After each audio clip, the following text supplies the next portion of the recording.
Hello friends, स्वागत है आप सभी का हमारे इस यूट्यूब चैनल हिंदी साहित्य बाय पूजा पांडे में। फ्रेंड्स, जैसा कि आप सब जानते हैं केवीएस टीजीटी पीजीटी के इंटरव्यू की हम सब तैयारी कर रहे थे, तो उसी श्रृंखला में आज की ये वीडियो इस टॉपिक पे है कि जो एनसीईआरटी के लेखक हैं उनमें से कौन कौन से लेखक इम्पॉर्टेंट हैं और इन लेखकों के बारे में हमें ज़रूर पढ़कर जाना चाहिए, क्योंकि इससे भी प्रश्न पूछे जा सकते हैं।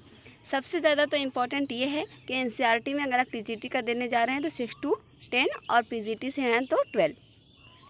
आप जो है एनसीईआरटी की किताबें देख लें, कौन कौन से चैप्टर हैं और किस चैप्टर के कौन से लेखक हैं, और वो जो चैप्टर है आपका हिंदी में वो उसकी विधा क्या है।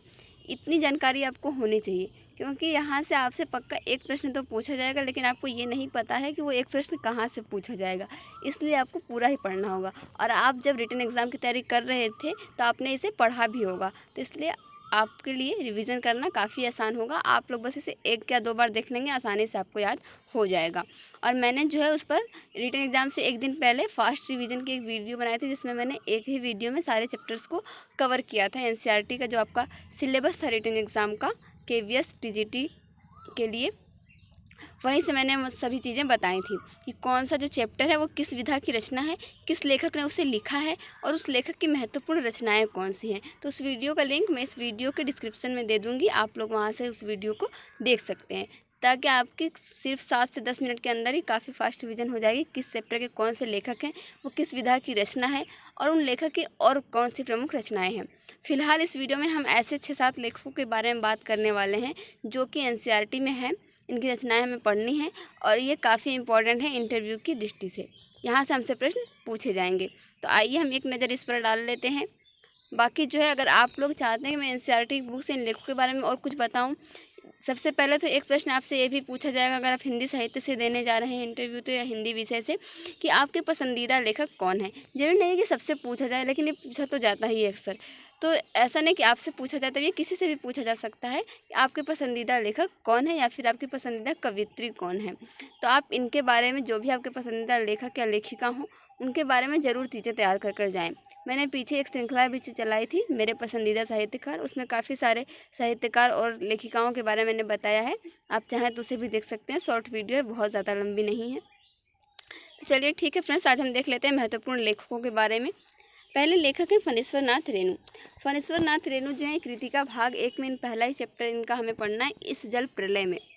इस जल प्रलय में जो है इस चैप्टर को हमें पढ़ना है, जिसके लेखक है फणीश्वर नाथ रेणु। इनकी बात करें तो इनका जन्म जो है 1921 में फारबिसगंज में हुआ था, और इनका एक उपन्यास है मैला आंचल, जिसके लिए इन्हें पद्मश्री पुरस्कार से सम्मानित भी किया गया था। आप लोग चाहें तो ये चीज़ों को नोट करके लिख सकते हैं, ताकि इंटरव्यू से कुछ दिन पहले आपको इसे रिवीजन करने में आसानी होगी।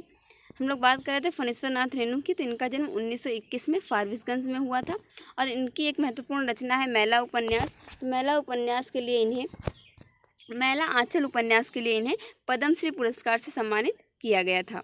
और इनके कुछ प्रमुख रचनाएं हैं, जैसे परती परिकथा, जुलूस, कितने चौराहे और दीर्घतपा।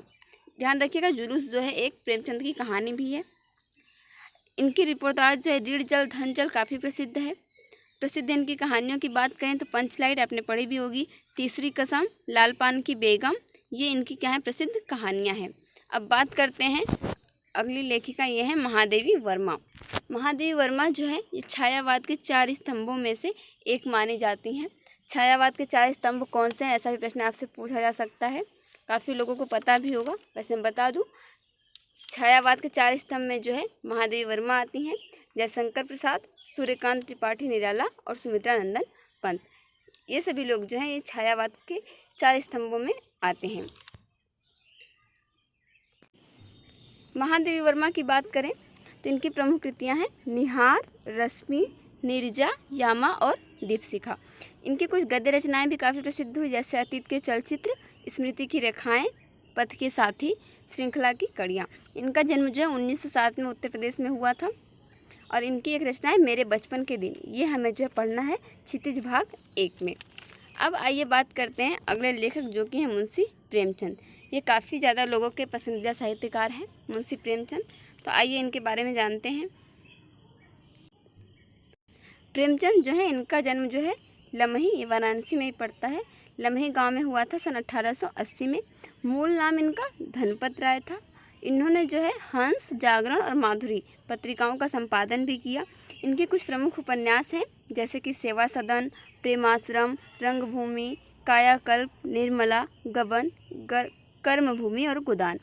और 300 से ज़्यादा ही इन्होंने कहानियाँ लिखी हैं जो कि मानसरोवर में संकलित हैं।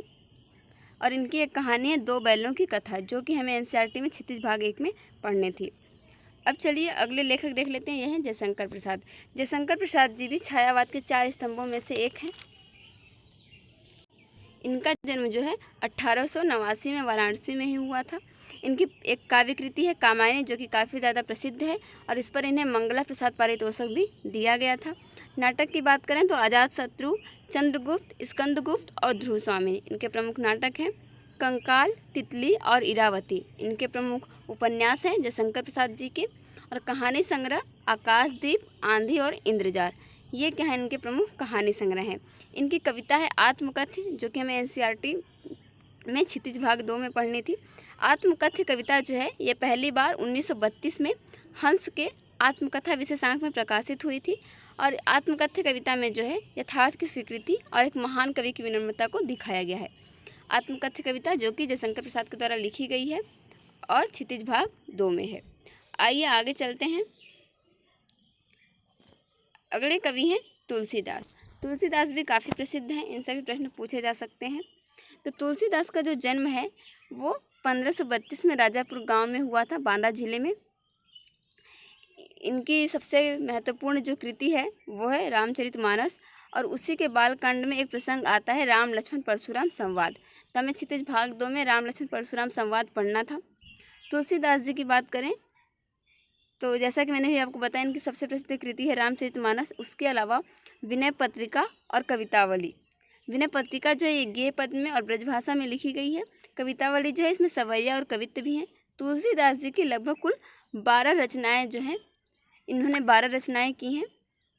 और उन 12 रचनाओं के अंतर्गत पार्वती मंगल, जानकी मंगल, हनुमान चालीसा, बरवे रामायण, ये सारी चीज़ें जो हैं आती हैं। अब चलिए बात करते हैं अगले कवि जो कि हैं सूरदास।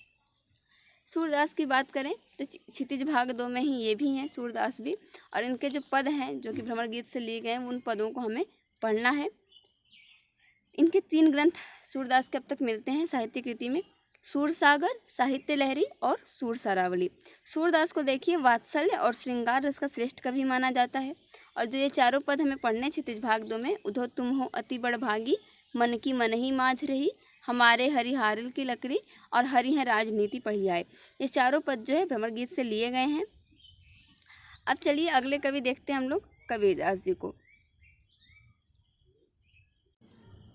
इनका जन्म जो है काशी में ही हुआ था सन 1398 में।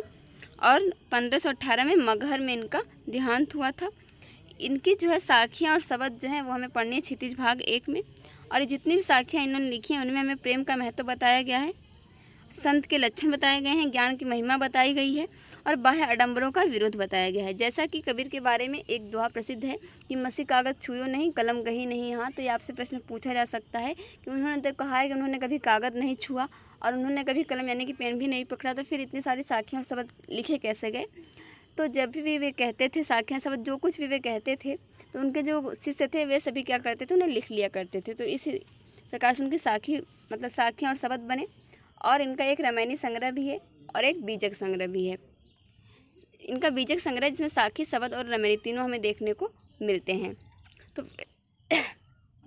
तो फ्रेंड्स, मैं उम्मीद करती हूँ कि आप लोगों को इन 7 लोगों के बारे में थोड़ी बहुत जानकारी मिल गई होगी, संक्षिप्त परिचय मिला होगा। फणीश्वरनाथ रेणु, महादेवी वर्मा, प्रेमचंद, जयशंकर प्रसाद, तुलसीदास, सूरदास और कबीरदास, इनके बारे में आप लोगों ने संक्षिप्त परिचय थोड़ा जाना। बाकी अभी सभी, जैसा कि मैंने अभी वीडियो के शुरुआत में ही बताया कि एनसीईआरटी में जितने भी लेखक हैं, जितने भी चैप्टर हैं, तो किस विधा की रचना है और उसके लेखक कौन है, ये जानना आपके लिए काफ़ी ज़्यादा महत्वपूर्ण है। तो आप लोग उस वीडियो से देख लें, लिख लें उसे, या फिर आपने रिटन एग्ज़ाम के टाइम पे अगर नोट्स बनाया होगा तो आप वहीं से उसे रिवीजन कर लें, लेकिन एक बार रिवीजन उसका ज़रूर कर लें। ठीक है फ्रेंड्स, मिलते हैं हम लोग नेक्स्ट वीडियो में। आप लोग अपने इंटरव्यू की तैयारी करते रहिए। Thank you for watching this video.